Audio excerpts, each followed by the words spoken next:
Public art is really any sort of whatever you might consider art. It encompasses everything. You're creating this place that you want to be, and that really reflects the people who live there.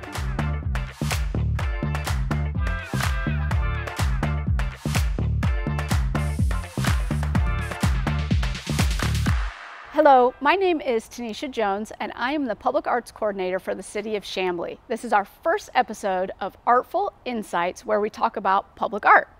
This is my guest, Brittany Harper. She is the chair of the Public Arts Commission. So Brittany, let's talk about public art in Chamblee. Talk about maybe how the commission works, how it's set up. There's a group of about 6 of us. We are all residents or business owners or folks in Chamblee who have an interest in public art in Chamblee and in Chamblee in general. And we are all, we apply for the position, and we are actually appointed by the City Council. And then we meet once a month and talk about lots of great ideas on how to bring more public art to the city. And it's volunteer-based, right? Correct, yep, all volunteer-based. And so how long can you serve on the PAC? So when you are appointed to a term, it's a 2-year term, and then you are allowed to serve 2 consecutive terms. Okay, and how long have you been on the PAC? This is my 2nd year, so my first term. But you've only been the chair for 1 year, correct? Yes. So the first year you came on and then were immediately pushed into chair. Correct, yep. Okay, and do you think you'll run for another 2 terms? Absolutely. I'd run for more if you guys would allow me to. I'm having a blast and got lots of great ideas and really enjoying working directly with you and with the City Council and all the other members on the team. So if other people who are interested in the arts were maybe not interested in serving on the commission, although that's a possibility as well when there's openings, how can they kind of show up and be part of this? Yeah, our meetings are open to the public, so they can attend in person, and there's, just like with City Council meetings, there is a public comment section towards the end of the meeting where folks can absolutely give their feedback on the work that we've been doing. They can bring ideas to us maybe that we haven't had before, and then you can also watch those meetings online. So, and then of course just reaching out to you, and then also they're welcome to reach out to us, or if they see us in the community, talk to us at any time. So my role in the PAC, which is short for Public Arts Commission, is that I'm the liaison between the public, the commission, city staff, and our council and mayor's office.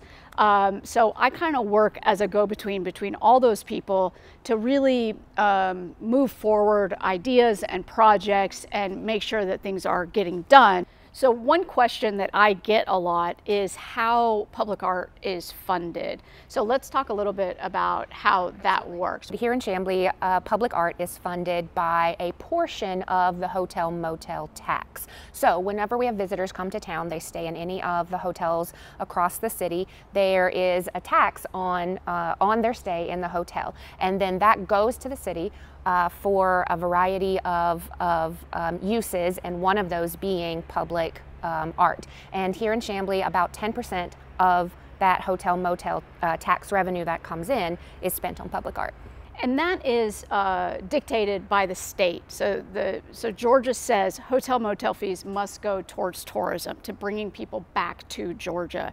And then cities have a little bit of leeway in how they use their hotel motel funds, but it has to be in that bucket of tourism.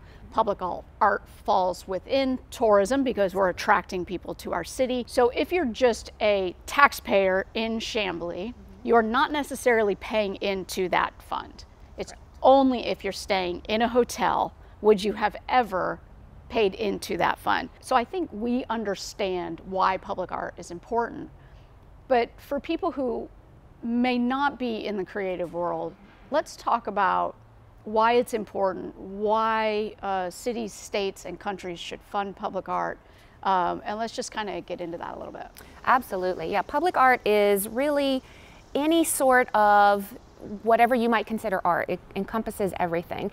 And the reason, there's lots of research out there that talks about why public art is important. I mean, beautification first and foremost. You know, think about an empty, vacant industrial area. You know, just picture how bleak that looks. Now picture that same space with murals and sculptures and live performance and people just filling the space and enjoying the space. Now think about how just the difference between those two feelings that you're having when you're envisioning those spaces. So beautification is really key. Attracting people, as we said, it's tourism. You're attracting people to the city. You're also doing things like creating a sense of identity for your city, for your community. You're really helping, it's about placemaking. You're creating this place that you want to be, and that really reflects the people who live there. It's about cultural awareness as well. Public art really has this amazing ability to help break down barriers of understanding between different cultural